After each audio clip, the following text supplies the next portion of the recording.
உயிரொன்று இல்லாமல் உடலிங்கு நிலையாதே.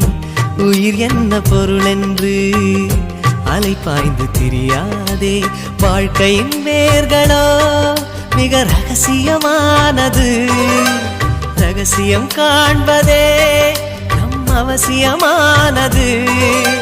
தேடல் உள்ள உயிர்களுக்கே தினமும் பசி இருக்கும். தேடல் என்பது உள்ளவரை வாழ்வில் ருசி இருக்கும்.